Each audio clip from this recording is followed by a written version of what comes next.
कहते हैं आदमी को अपनी जमीन और जड़ों को कभी छोड़ना नहीं चाहिए, चाहे जितने ऊपर उठ जाओ, लेकिन जो जड़ों से जुड़ा रहता है वही अरे अरे रुकिए जनाब, ये सोच मेरी नहीं है, बल्कि आज की कहानी में सास का किरदार निभा रही माला देवी की है। माला अपने ससुराल की इकलौती बहू थी। जब वो शादी करके इस घर में आई तब उसके परिवार में कुल 3 लोग थे, माला, उसका पति और बूढ़ी बीमार सास।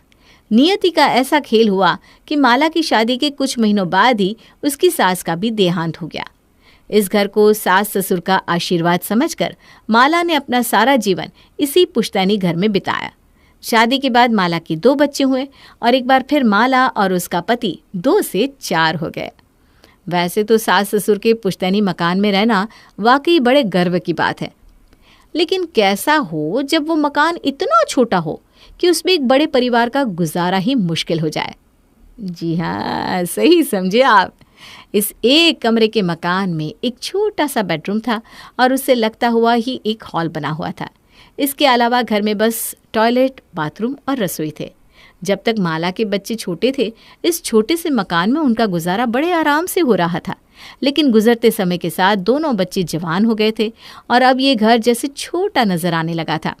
जमीन और जड़ों से जुड़ने के अपने शौक के चलते माला किसी भी सूरत में अपना घर छोड़कर कहीं और जाना नहीं चाहती थी। कुछ समय के बाद, मम्मा, मेरी अच्छी खासी जॉब लग गई है, अब क्या ज़रूरत है आपको इस घर में रहने की? मैं तो कहता हूँ एक अच्छा सा फ्लैट ले लेते हैं और वहीं पर शिफ्ट हो जाते हैं। अरे क्यों ले फ्लैट, हमारे पास अपनी छत है तो मैं क्यों जाकर उस चिड़िया के घोंसले में रहूं? फ्लैट भी कोई रहने लायक जगह थोड़ी ना होती है, न ज़मीन न अपनी छत, बस पड़े रहो उस डिब्बिया के अंदर कैद होकर। हाँ, जैसे यहाँ तो आप बड़ा राजमहल में रहती है ना। मम्मी, बातें बनाना बंद करो और अपनी जिद छोड़ दो। अरे क्या रखा है इस मकान में? बिल्कुल ठीक कहा भैया आपने। लगता है अपनी तो पूरी जिंदगी ज़मीन पर बिस्तर लगाकर सोने में ही गुजर जाएगी। हमारे नसीब में तो बिस्तर पर सोना लिखा ही नहीं है। तू ज़्यादा चिंता मत कर बेटा, तेरी तो साल 6 महीने में शादी हो जाएगी, फिर तू जाकर अपने ससुराल में लकड़ी के पलंग पर गद्दा लगाकर सोना। लेकिन हम अपने इसी घर में खुश हैं, और लोग ही कितने हैं घर में जो हमें बंगले की ज़रूरत पड़े। बेटा आदि ने तो अपनी तरफ से पूरी कोशिश की थी कि माँ ये घर छोड़कर कहीं और रहने के लिए तैयार हो जाए, लेकिन न माला को सुनना था न उसने सुना।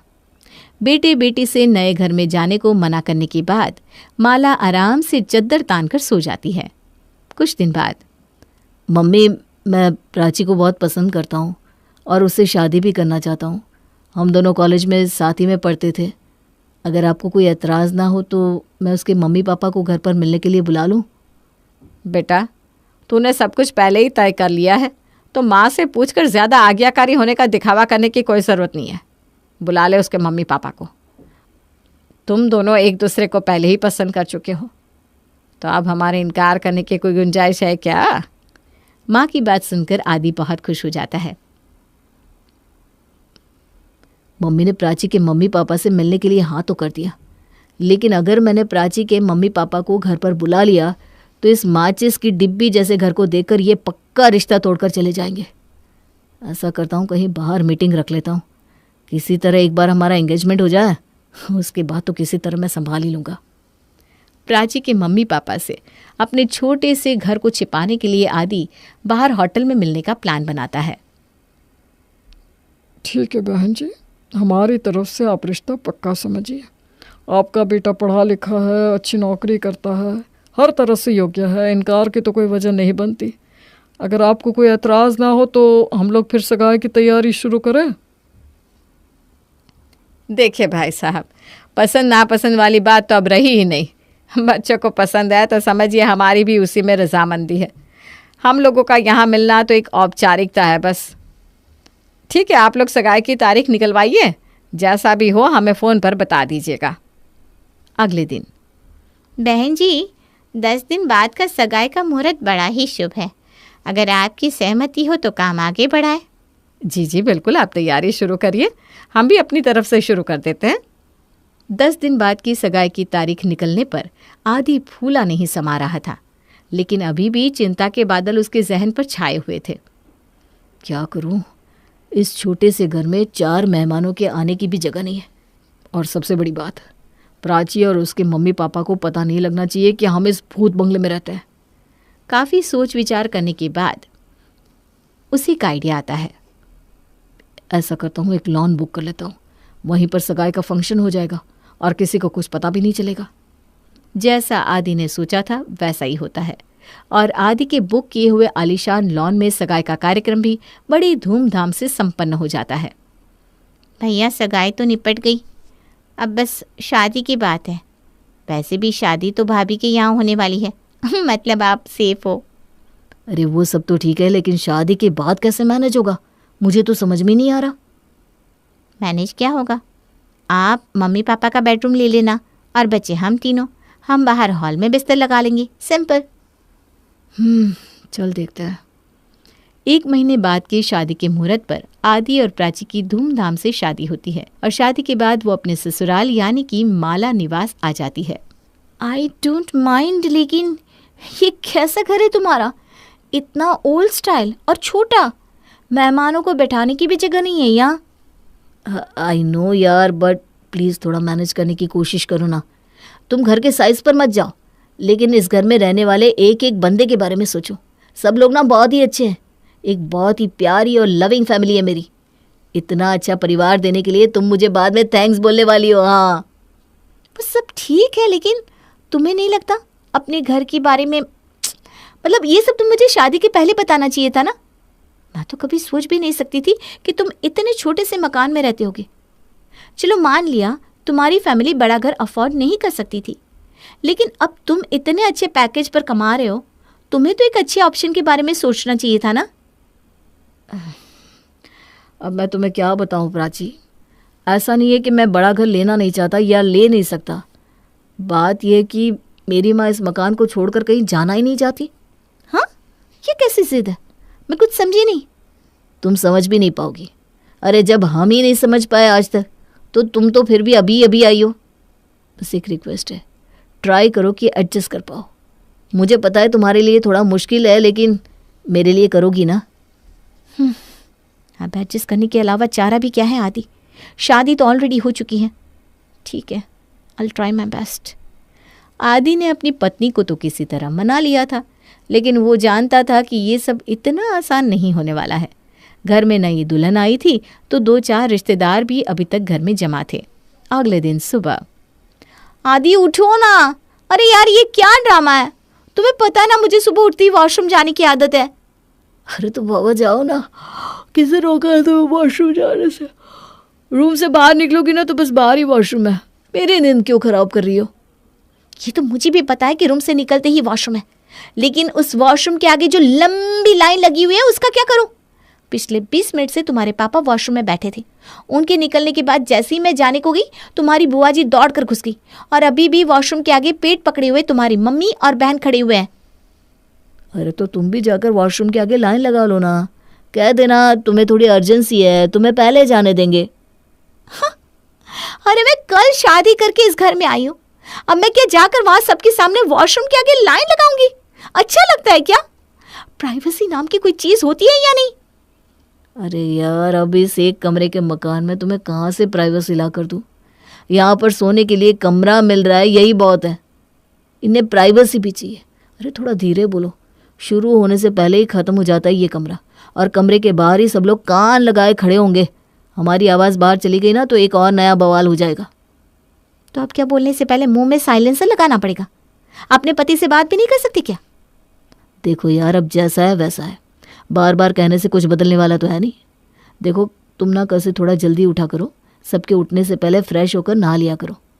तुम्हें ये लाइन लगाने के झंझट से छुटकारा मिल जाएगा, और इसके अलावा और कोई सोल्यूशन नहीं है मेरे पास। तो तुम्हारा मतलब क्या है? रात को 3 बजे उठकर फ्रेश होने लगूं मैं? हाँ, मुझसे इतनी जल्दी नहीं उठा जाता। तो फिर ठीक है, लगाना वॉशरूम के आगे लाइन, मेरा क्या जाता है।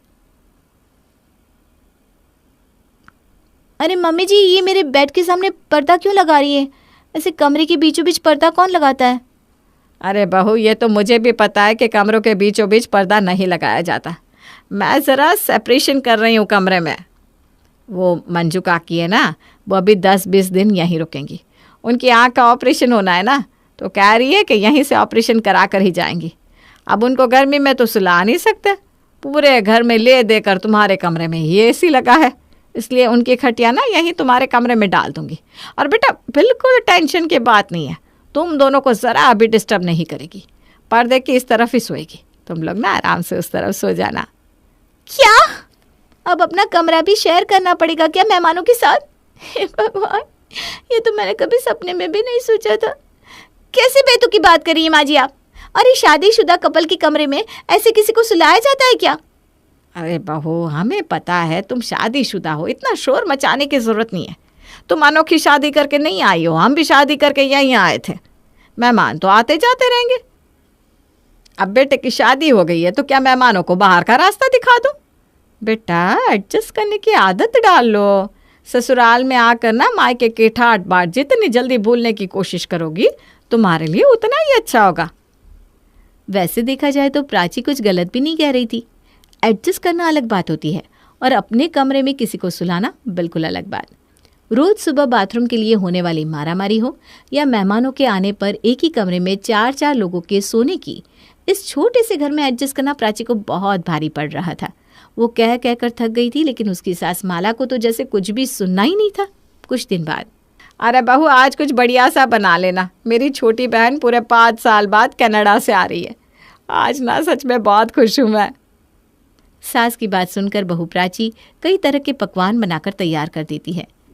वैसे तो मेहमानों के आने की तैयारी पूरे जोर शोर से की गई थी, लेकिन एक कमरे के मकान में मेहमानों के साथ एडजस्ट करना सबसे मुश्किल काम था रात के समय।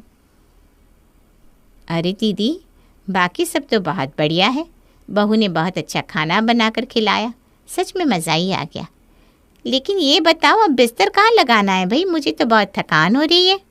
अरे तू चिंता क्यों कर रही है, तुझे एसी में सोने की आदत है ना, तेरा बिस्तर मैं अंदर वाले कमरे में लगवा देती हूँ। अंदर वाले कमरे में? वो कमरा तो प्राची और आदि का है ना मैं उसमें कैसे सो सकती हूँ?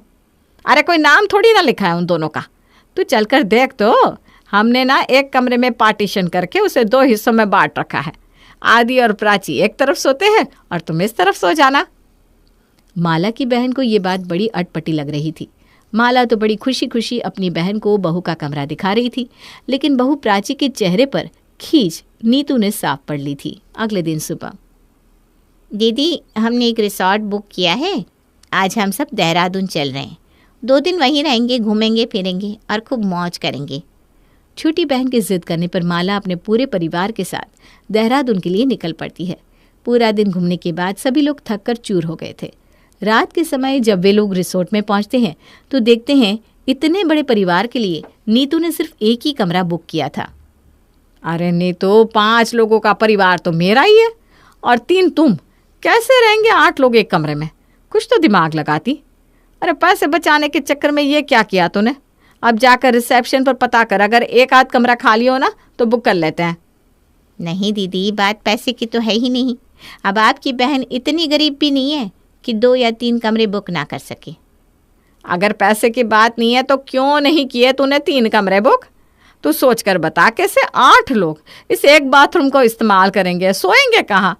यहाँ तो कमरे में बस एक ही बिस्तर है। तो आप ये बात अच्छी तरह समझती हैं कि एक कमरे में इतने सारे लोगों का गुजारा मुश्किल है। अरे तूने पागल समझा है क्या मुझे?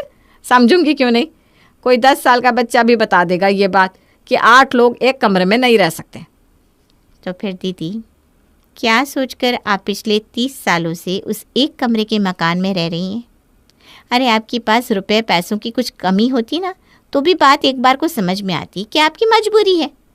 लेकिन ये कैसे शौक है भाई कि घर में 2-2 लोगों की कमाई आ रही है, बैंक में लाखों रुपए जमा कर रहे हैं, लेकिन रहना एक ही कमरे में है। अच्छा, अब मैं समझी। ज़रूर इस प्राची ने तेरे कान भरे हैं, है ना? नहीं, उसने मेरे कान नहीं भरे हैं दीदी। और बहू की बात ना कहीं से भी गलत नहीं है।